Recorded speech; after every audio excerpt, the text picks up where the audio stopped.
Pois bem, gente, então boa noite. Eu quero só dar uma tranquilizada, porque até agora parece que só foram 6 ou 7 aulas que foram aí já para vocês assistirem. Mas estão sendo produzidas muitas outras e toda a matéria vai ser dada, toda a matéria não, vai ser dada aqueles pontos fundamentais para você, pelo menos isso saber, para você não zerar. Eu vou exatamente nos pontos que interessam a vocês, como servidores. Vocês ali não são advogados, vão ser burocratas no Tribunal de Justiça, mas é um burocrata especializado, tem noções de lei, é verdade? Muito bem, fiquem tranquilos, quando terminar o processo civil, eu vou dar para vocês o número de todos os artigos que você vai ler no código e vai decorar, ou entender. Ficou na dúvida, pelo Facebook me pergunta que eu respondo, e todo mundo vai poder ler as dúvidas, etc, etc. E quando terminar isso, a gente vai ter, quando terminar as matérias, eu vou dissecar a última prova que foi do Tribunal de Justiça do nível médio, tá? Então fique tranquilo, vai dar tempo, sim, me acompanhem. Mas não esquece de ter com vocês, nesse momento, o Código de Processo Civil. Pega de um amigo, de um vizinho, de alguém, ou então vai na banca do jornal, compra lá, que é baratíssimo, não custa nada, tá? Ou então, entra pela internet, professor Google, né? E ele vai dar para você o Código de Processo Civil. Aí você pode imprimir, pode ler, tá lá, o código é bem acessível a vocês. Muito bem. Hoje a gente fala um pouquinho mais sobre a questão da autuação no processual, que é o que vocês vão fazer, se lembra? Chegou uma petição inicial, você vai botar uma capa, uma contracapa, vai lá carimbar lá os números das folhas, vai dar o número do registro, o número do processo que vai lá se formar, tal, ou seja, aquelas burocracias todas, né? Isso é a autuação, aquilo vai virar um livro, né? Cheio de autos do processo. Tem processo enorme, não é isso? Autos do processo. Aquele monte de folhas que você vê assim, você não vai falar, isso aqui está o processo da Dona Maria. Não, isso aqui são os autos do processo da Dona Maria. Muito bem. Muito bem. Sob tempo e lugar dos atos processuais, se nós formos olhar o artigo 172 do Código de Processo Civil, é que você vai ler assim, olha como é simples o linguajar, como é fácil você entender. Olha só, os atos processuais realizar-se-ão em dias úteis, das 6 da manhã às 20 da noite. Então, os atos são feitos ali. E atos aonde? Lá onde vocês vão trabalhar. Mas, na verdade, o fórum vai abrir, tipo, 9h30, 10 horas, sei lá, né? Mas vocês já estarão bem cedo lá já, praticando atos processuais. Muito bem. Olha só o que diz o parágrafo 1º. Entenda isso. Quando faz o artigo 172, parágrafo 1º, parágrafo 2º, parágrafo 3º. Em vez de você ler parágrafo 1º, você fala assim, observação número 1. Parágrafo 2º é observação número 2. Ou seja, todos os parágrafos, eles se referem ao caput.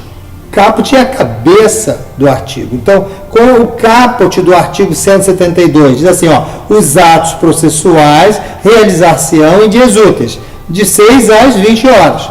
Isso é caput. Mas ele quer tecer alguns comentários sobre isso. Então, ele chama de parágrafo único. Você pode entender. Observação número 1.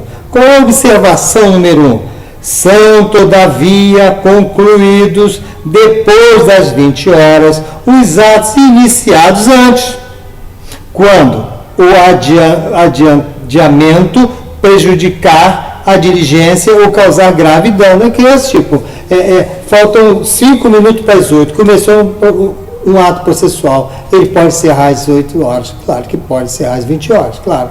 Mas se ele parar este ato processual, poderá causar dano a alguém. Aí, neste caso, os atos vão ter que passar das 20 horas. Não vai poder parar, não.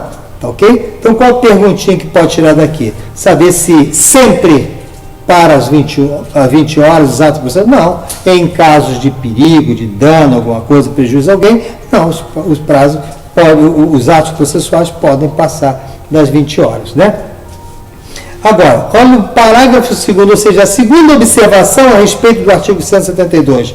Olha o que diz: a citação e a penhora poderão, em casos excepcionais,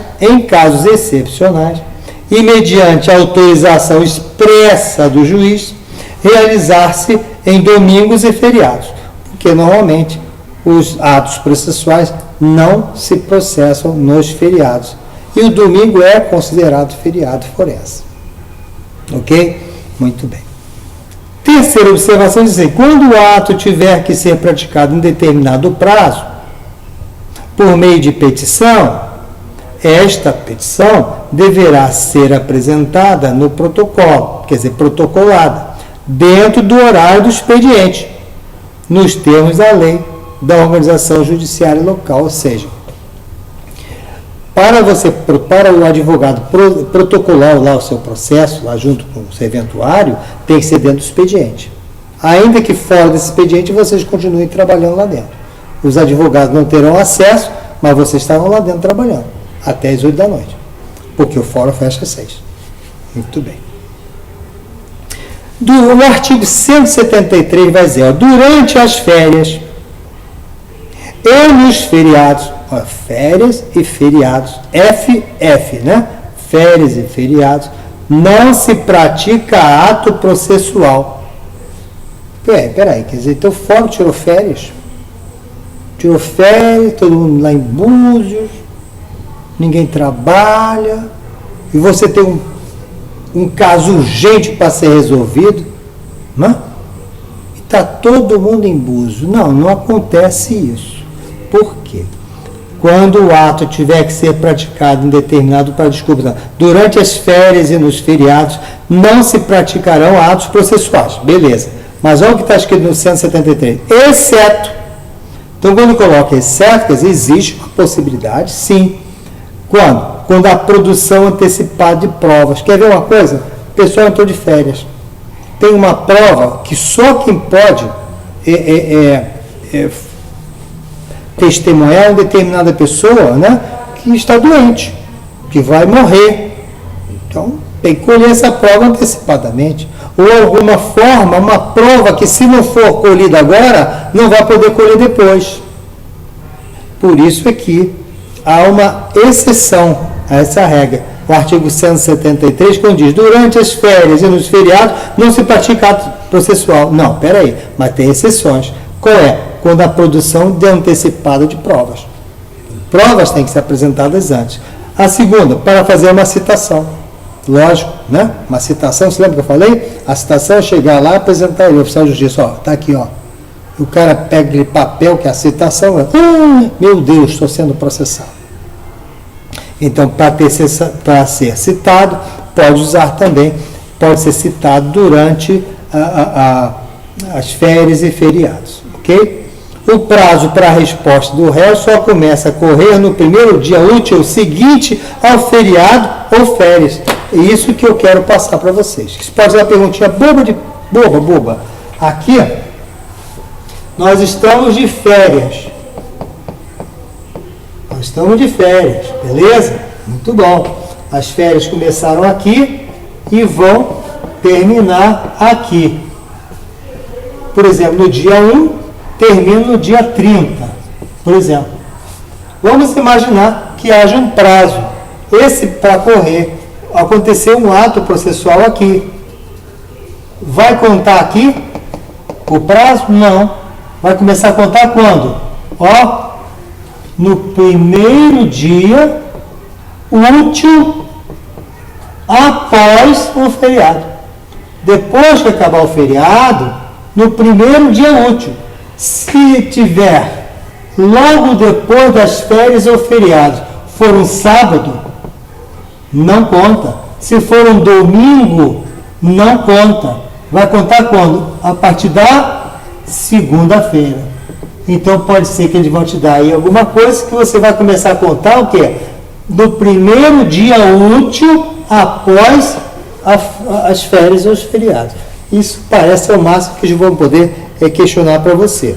Da mesma maneira, quando fizer uma contagem de prazo, que a gente vai falar já, Se esse prazo cair num sábado, na verdade você só vai pular o sábado, vai pular o domingo e só vai continuar contando a partir da segunda-feira. Por quê? Que é dia útil. Se a segunda-feira for feriado, não é dia útil. Vai começar a contar na terça-feira. Então, prazo se conta dessa forma. Muito bem. Pois bem.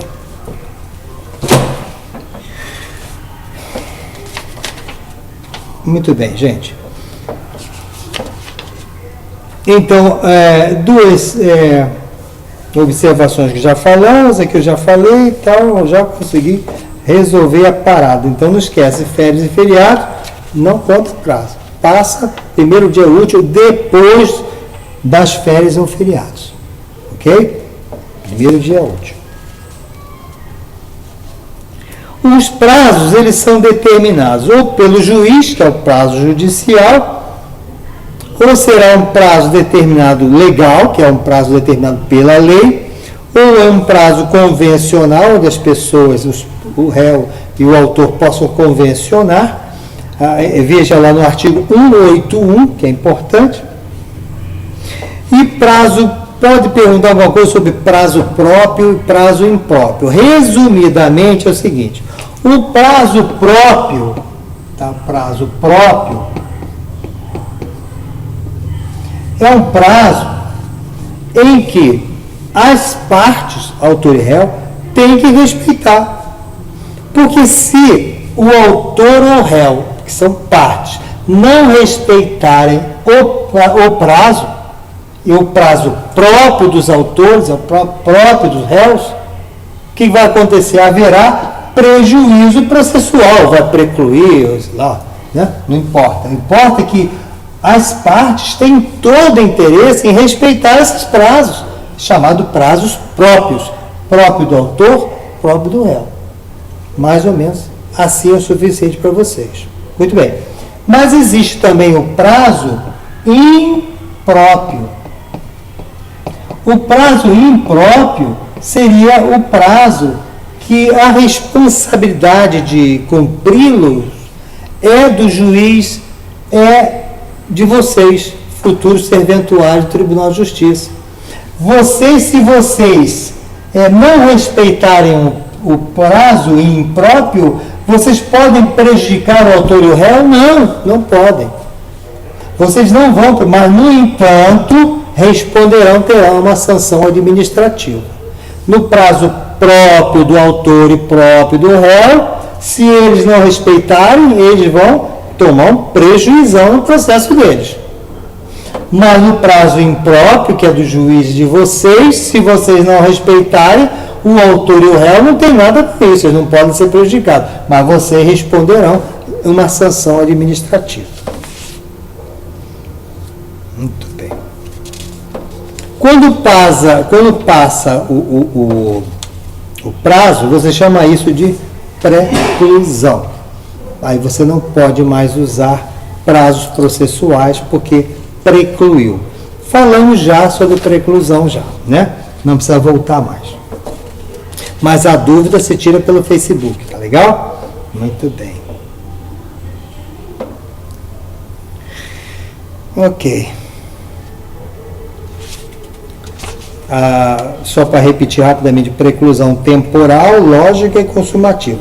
Tem preclusão temporal, quer dizer, passou o tempo, precluiu, passou, perdeu, não pode mais, porque passou o tempo. Preclusão lógica, né? É lógico, ele já abordou esse tema, ele não tem que abordar mais, acabou, precluiu logicamente o tema da matéria.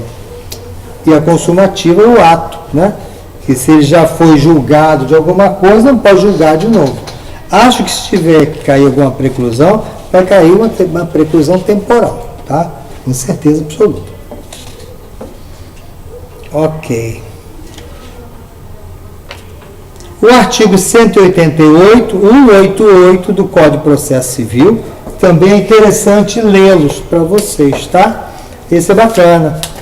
No último aula a gente vai falar isso tudo de novo para vocês. 188, olha o que diz o artigo 188 do Código de Processo Civil, falando dos prazos. Computar-se-á em quádruplo o prazo para contestar e em dobro para recorrer, quando a parte for Fazenda Pública ou Ministério Público. O que significa isso? Significa o seguinte: no processo, se lembra que nós falamos que tem partes? Quais são as partes? Não é autor e réu? Autor e réu, beleza. Só que, por vezes, nós temos aqui uma pessoa litigando contra uma outra pessoa. Eu chamei isso aqui de autor, eu chamei isso aqui de réu. Se ele entrou com uma petição, foi ao juiz, demandou uma ação contra o Manelzinho aqui, o réu. Evidentemente, que se ela fez isso, pelo princípio do contraditório, ele vai o quê? Ele vai responder isso aqui. Não, seu juiz, agora isso não. Se aqui é uma ação do autor, ele vai ter que responder, resposta, em geral, de 15 dias. O que é 15 dias? É o prazo. 15 dias. Muito bem. Às vezes, o réu, ou o autor, mas nesse caso, o réu, ele não é uma pessoa. Ele é uma instituição, ou uma pessoa jurídica, tá? Vamos chamar de fazenda pública. A fazenda pública, que a gente vai depois falar sobre o que é, né? Quando falarmos em direito administrativo, pode ser a fazenda pública ou então o Ministério Público. Eles não foram demandados? A Mariazinha não demandou contra ele? Foi lá no juiz, deu queixa, alguma coisa lá? Não foi? Eles não têm que responder? Tem que responder, não tem? Beleza. Só que se fosse uma pessoa normal, ele teria 15 dias para responder. Mas como é fazenda pública ou Ministério Público, ele tem quantas vezes para responder? 4 vezes 15 igual 60 dias. Então, para responder, 60 dias. Desculpa, 4 vezes o prazo.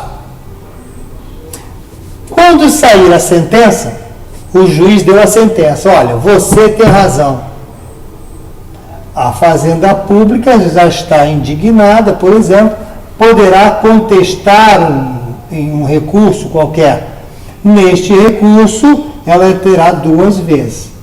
Por isso que não esqueça, para recorrer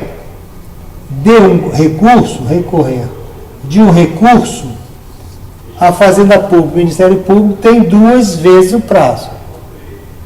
Para responder a primeiro questionamento, ele vai ter 4 vezes mais. Isso tem algum sentido, porque se você imaginar, são centenas de ações que batem ao judiciário contra a Fazenda Pública, quase que por dia.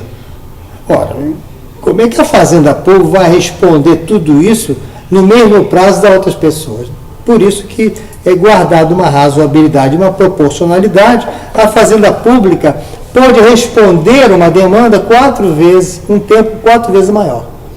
E se tiver algum recurso para fazer após uma decisão do juiz, seja ela qual for, a Fazenda Pública pode recorrer 2 vezes o tempo da pessoa normal. Sobre Fazenda Pública, a gente vai falar em direito administrativo. Ok.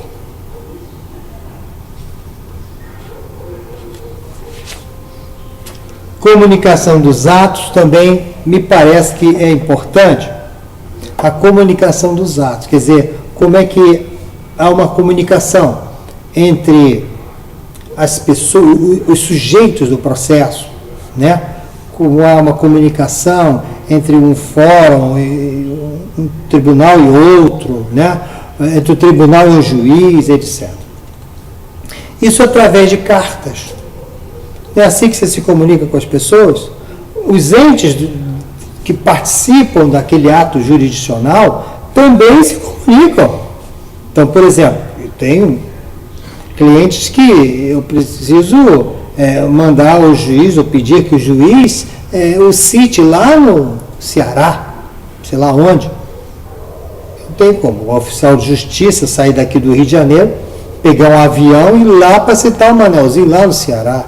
O que você tem que fazer? Você tem que mandar uma carta, porque é fora da sua comarca, você manda uma carta para que o juiz de lá cite o fulano. Então é assim, uma carta precatória. O que é uma carta precatória? É uma forma pela qual um determinado juízo se comunica com outro juízo fora da comarca, fora do estado, fora da sua circunscrição.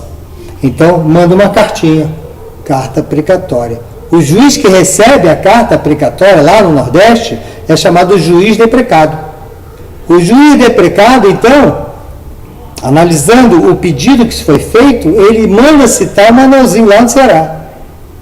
Depois ele comunica de novo, dizendo, olha, fizemos, está aqui a resposta dele e tudo mais. Então vamos nos comunicar através de carta precatória. Carta precatória é quando ele está fora da comarca, fora de outro, é outro estado, ok? Fora da jurisdição, fora da circunscrição, ok? Então, se é mais longe, mas dentro do Brasil, carta precatória. E se for fora do Brasil, carta rogatória. Se for uma ordem de um tribunal para o juiz, carta de ordem. Então guarda, são só 3 que vai cair. O juiz, o tribunal dá uma determinada, entre aspas, ordem para o juiz aqui de baixo, através de carta de ordem. O juiz quer a petição, o processo, ele vai ter que se desenvolver fora do estado, mas dentro do Brasil. Carta rogatória. Desculpa, carta precatória. E se for fora do Brasil, carta rogatória. Tá? Muito bem. Claro que essas cartas vão acabar sendo extintas com o tempo, porque com o processo eletrônico vai tudo por via internet.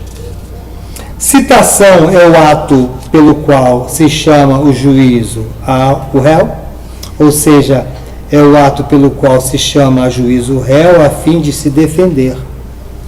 A citação, ela se difere da intimação. Intimar no direito, ele não é chamar, mandar dar ordem, não é isso. Intimar é fazê-lo conhecer o fato. Ele foi conhecedor do fato, está intimado. Já conhece a coisa, já sabe do que está acontecendo, já foi informado. Então, citação é quando você, o oficial de justiça, através de um edital, de alguma maneira, ele foi citado e recebe aquele susto. Ai meu Deus, estou sendo processado. Não sabia, eu não sabia. Estou sabendo agora. Como? Porque eu recebi uma citação.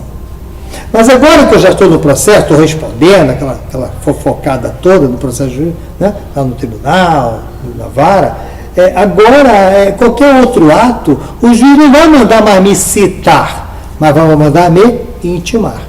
Intimar não é uma ordem para você fazer isso ou depois fazer, não. Apenas dizer, olha, você está ciente de determinado fato. Tá legal?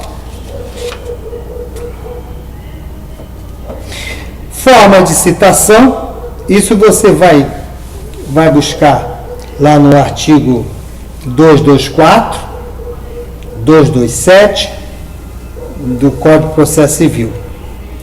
Forma de citação. Como é que você pode ser citado?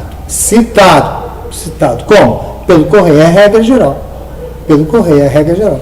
Chega lá o carteiro com a citação, quem recebe assina lá o ok, né? Se for depois pelo oficial de justiça, ele vai te dar um jeito de você assinar que recebeu, tá, tomou conhecimento. Se não achar o cara de jeito nenhum, o que você faz? Publica isso, edital. Bota para raciocinar, não falei que é bom senso? Mandei a cartinha, não achou o cara. Então vai lá, oficial de justiça, vai lá, o cara vai lá, tal. Procurou o cara, não achou. Procurou de novo, não achou. Viu que o camarada está fugindo dele, o que ele faz? Citação por hora certa. Como é que é a citação por hora certa? O oficial de justiça falou, meu amigo, o cara está fugindo de mim. Aquele está sendo demandado, está fugindo de mim. Já vim aqui 2, 3 vezes. E ele está fugindo de mim. Então, qual é o seu nome, meu amigo? O que isso é? Um vizinho, um parente? Qual é o teu nome? Ah, seu Manel, diga a ele que amanhã eu vou estar aqui. Se ele não estiver aqui, eu vou considerar como citado. Isso é citação por hora certa. Eu fui lá 1 vez, 2 vezes, 3 vezes, chamo o vizinho, o cara está fugindo. Diga a ele que amanhã eu estou aqui. Se ele não estiver aqui amanhã, às tantas horas, eu vou considerar ele citado e pronto, está citado. Isso é citação por hora certa. E finalmente, nem assim, não conseguiu nada. O que você vai fazer? Vai citar por edital. Aí você vai publicar em diário oficial, em diários lá no banco no Jornal do Brasil, no Jornal Globo, qualquer coisa. Vai botar a boca no mundo. Fulano está citado. É por edital. Beleza? Só dá uma repeteca, manda o correio, depois não conseguiu oficial de justiça, não conseguiu pelo oficial de justiça, edital. Ok? Mas a citação também pode ser feita por meio eletrônico.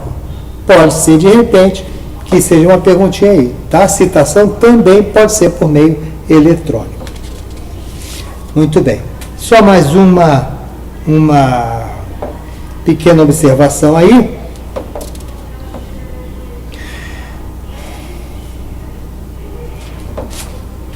Tudo aqui nós já falamos. Vamos dar uma descansadinha rápida para nós falarmos sobre valor da causa, tá bom? Depois a gente volta a falar sobre o valor da causa, ok?